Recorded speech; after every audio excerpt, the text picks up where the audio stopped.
Okay, guys, today we're going to go ahead and continue from where we left off yesterday. So this is going to be part 2 of the lesson. So let's go ahead and begin.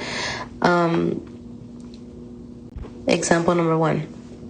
So we're going to go ahead and we're going to be determining limitations on the domain.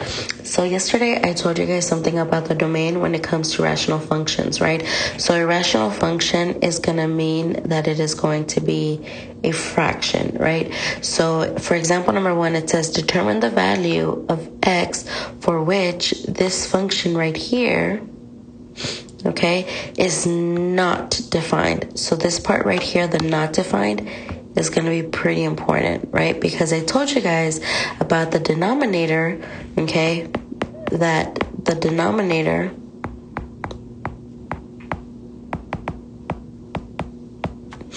cannot equal to 0.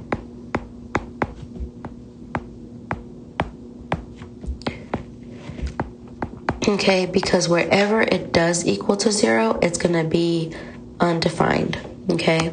So we cannot let that happen. Okay, because we don't want our function to be undefined. Okay, so if that happens, that means that our function is going to be undefined. Okay, so what I have to do is I have to get the denominator. Okay, so steps. 1, get denominator.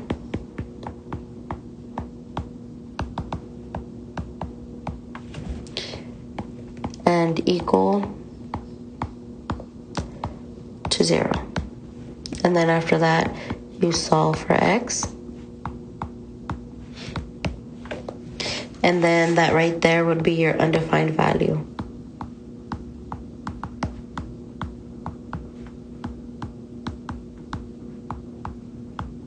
Okay, so wherever that happens, that right there is going to be our undefined value. So what I'm going to do is I'm not even going to bother with the numerator. All I'm going to do is I'm just going to get this denominator right here. So just a heads up, that's the denominator. Okay, so I'm going to get the 2x plus 5. And I'm going to set it equal to 0. Now, in order for me to solve for x, let me just highlight this, I guess. In order for me to solve for x, I'm going to go ahead and I'm going to do SWBAT, okay? SWBAT is literally going to help me find the value of x. So I'm going to go ahead and have addition. So I'm going to subtract the 5. So now 2x equals to negative 5.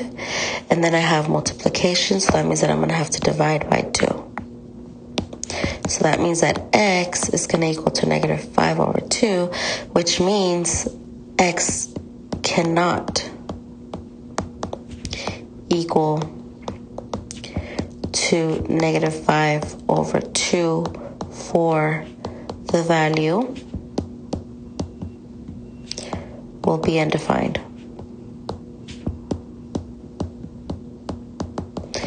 Because if I put negative 5 over 2 for x right here, okay, if I put negative 5 over 2 for x right here, okay, it's going to equal to 0, and I cannot have a 0 in the denominator, okay, because then once again, we're going to be undefined like it says right here, okay?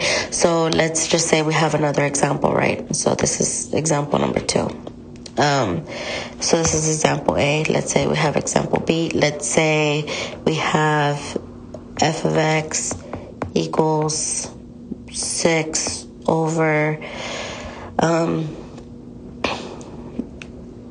3x, or maybe not 3x, let's just say x plus 4. Okay, so all you have to do is once again just get the numerator right here, right? And then just set, the denominator, and then just set it equal to 0. So x plus 4 equals to 0. You subtract the 4. So that means that x right here cannot equal to negative 4. So therefore that will be, because that's the value at which it will be undefined.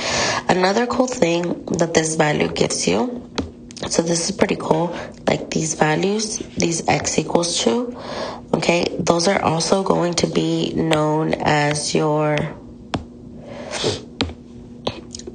vertical asymptotes. So whenever you get the denominator and you set it equal to 0, which is what I gave you right here, okay, that will also give you the vertical asymptotes. Why? Because the vertical asymptotes are when x equals to something, but you get the x value equal to. So this x equals to -4 is where the value is going to be undefined, aka my vertical asymptote is going to be at x equals -5/2. So here my vertical asymptote is going to be at x equals to -4. Okay, so you're also finding that piece of information when you are looking for the undefined value of x. Okay, so just keep that in mind. Moving on to the next example. So here what we're going to do is we are going to be comparing vertical stretches and compressions, okay? So I don't know if you guys remember from yesterday, but vertical compressions and stretchings are going to be the a value in the numerator of the rational function, right? So you are given the parent function y equals 1 over x, and then you have this function right here, y equals a over x. So the a right here, okay, this is going to be our vertical compression or stretching. So I gave you 3 examples here where the a value differs. You have the a value here equaling to 6, the a value here equaling to 0.25, and then the a value here equaling to -6. So if I want to use this this function of y equals a to the power of x, I'm going to get 6 over x, because all I'm doing is substituting the a for the value here, right? And the same thing goes here.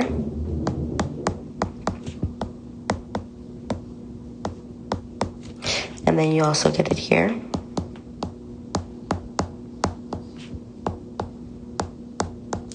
Okay, so those are my 3 functions. So these right here are going to tell me whether I'm vertical compressing or stretching. Now, since the value here of a is 6, that means that this right here is going to be a vertical stretch by 6, because anything that's greater than 1 is going to be considered a vertical stretch. Whereas for the value of b, this right here is going to be a vertical compression by 0.25, because a is going to be between 0 and 1. Okay, so now our question is, what does this look like when we graph it? So I already went ahead and kind of like gave you a graph here that shows you what's going on. So if you look at this right here, okay, this one right here, okay, that right there is y equals to 1 over x. So the black line, that's the parent function. Is the parent function 1 over x. Okay, so that's the parent function.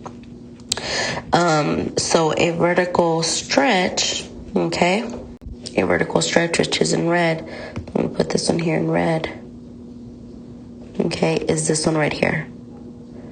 Okay, so what does a vertical stretch look like? Well, it looks like that, right? So that right there will be my vertical stretch.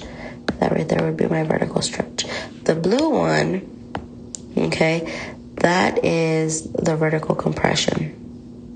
Okay, so I'm trying to match the colors here. Okay, so that'll be your vertical compression. Okay, so that's what those are going to look like when you graph them. Okay, now we can go ahead and say that this function was stretched. Okay, or you can say that it was opened wide. Whatever you want to call it, whereas this one was shrinked.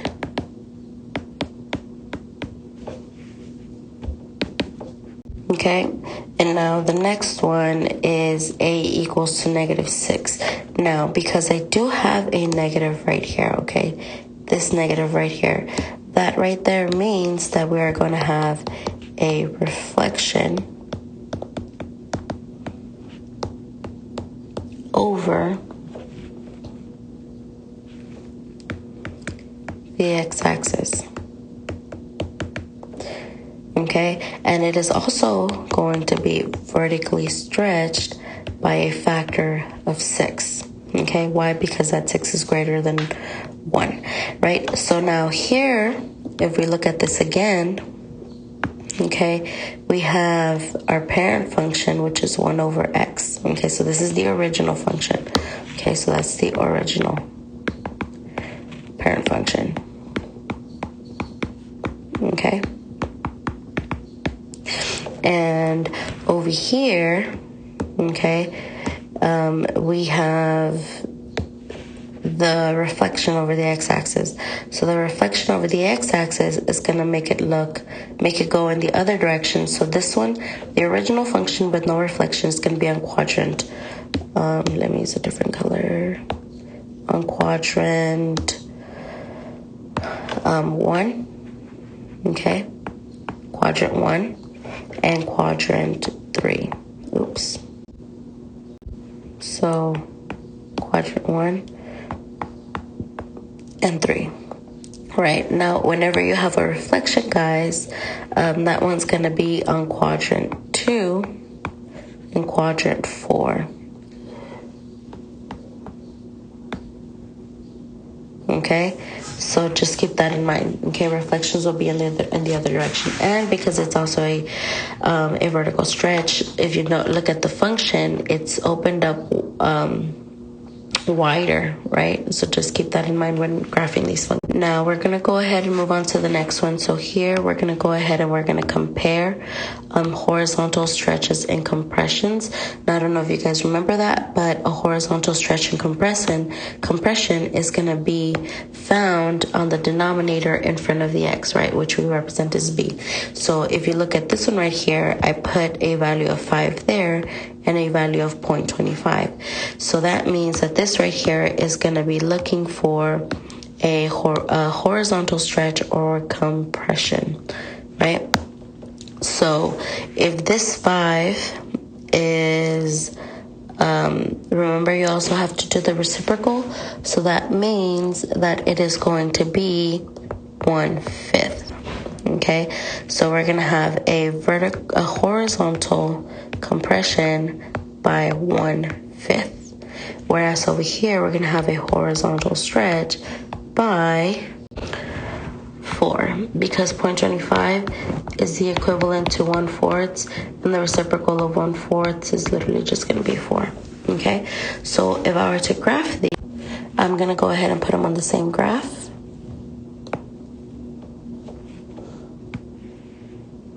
Okay, so 1 over 5x, we'll do it in red, 1 over 5x would be something like this.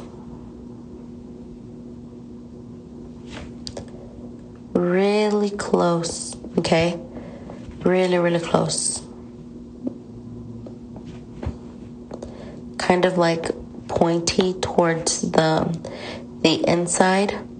Okay, whereas the horizontal stretch, right? Let's go ahead and put this one in, I don't know, green. Okay, the horizontal stretch is going to be a little bit more outwards. Okay, so it's going to be a little bit more outwards, and the curve is like less curvy. Okay, kind of like wants to flatten itself out. Okay, so this one right here is y equals 1 over 0.25x. Okay, whereas the red one is going to be y equals 1 over 5x. Okay, so you can say this one shrinked, whereas the other one stretched or widened.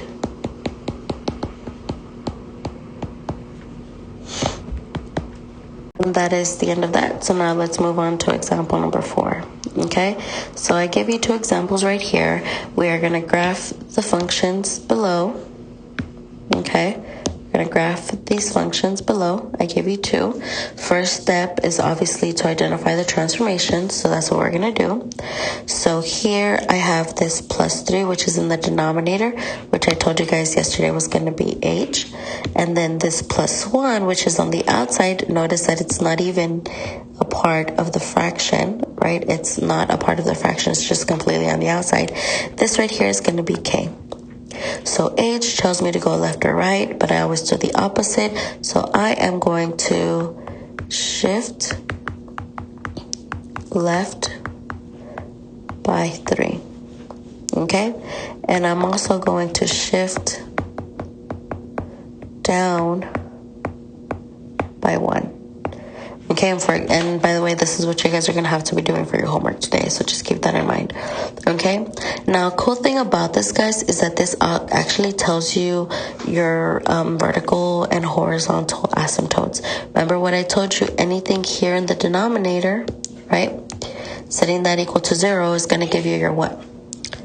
Your vertical asymptote. So this right here is going to give me my vertical asymptote. And this one right here is going to give me my horizontal asymptote. Okay, so now I'm going to go ahead and graph it.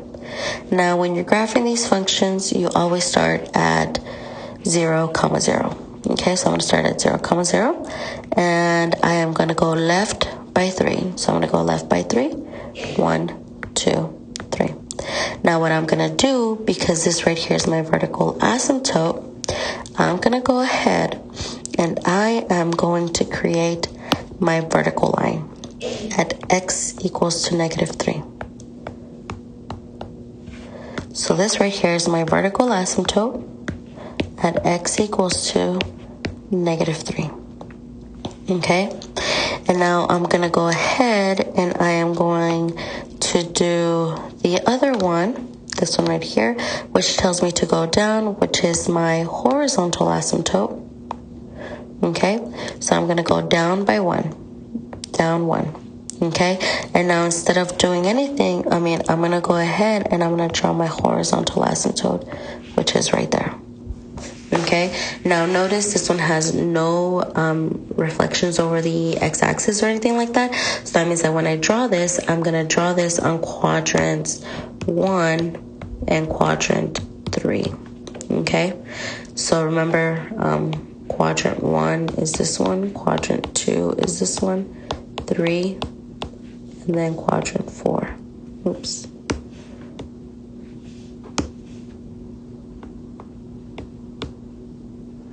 Okay, so I'm going to go ahead and just draw it. Remember, this is a sketch, so it's totally fine. Let me use a different color.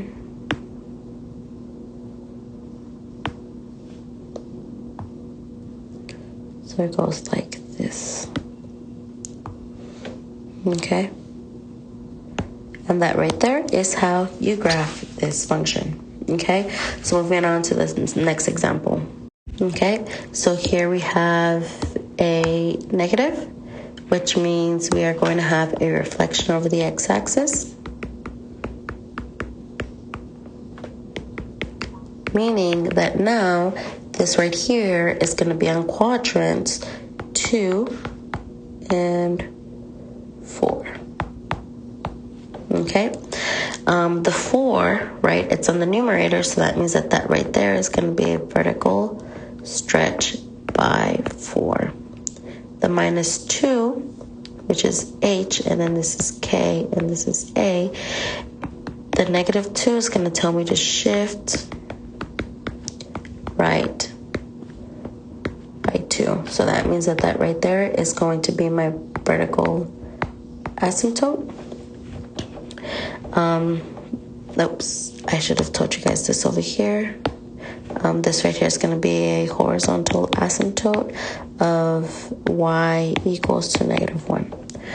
Okay, so here my vertical asymptote is going to be at x equals to +2, since I'm going to the right. And then the +4 means that I'm going to shift up by 4. And that right there is my horizontal asymptote. So that means y equals to 4. Since I'm going up, that means it's going to be positive. Okay, remember I always start at 0, 0. Okay, so I'm going to go ahead and I'm going to go right by 2. 1, 2. And like we said, that right there is going to be my vertical asymptote. So VA. And now I'm going to go ahead and go up by 4. 1, 2, 3, 4. Oops. And then right there's my horizontal asymptote of y equals to 4. Okay? And remember, this is going to go on quadrant 2 and 4, which means these right here. Okay, so now instead of drawing my lines the other way, I'm going to go ahead and draw them like this. Now you want to make sure that the lines approach the asymptotes. Okay, guys, so they're not going to be like this. Okay, that's a no-no. Okay, you need to make sure that these lines approach the asymptote. So that's what I'm doing right here. Approaching the asymptote, and then I go in the other direction. And that right there is what my function is going to look like. Oops, I drew it in the wrong quadrant. Quadrant 2 and 4, which is this one right here. My bad. Okay? And that's what that's supposed to look like. So this function is always supposed to be on the opposite of each other. So the opposite here and the opposite here, opposite of each other, opposite of each other. That is all for today's lesson. I know it's a little bit long, but there's just a lot of information, and I just want to make sure I don't miss anything. Okay, guys, have a good day.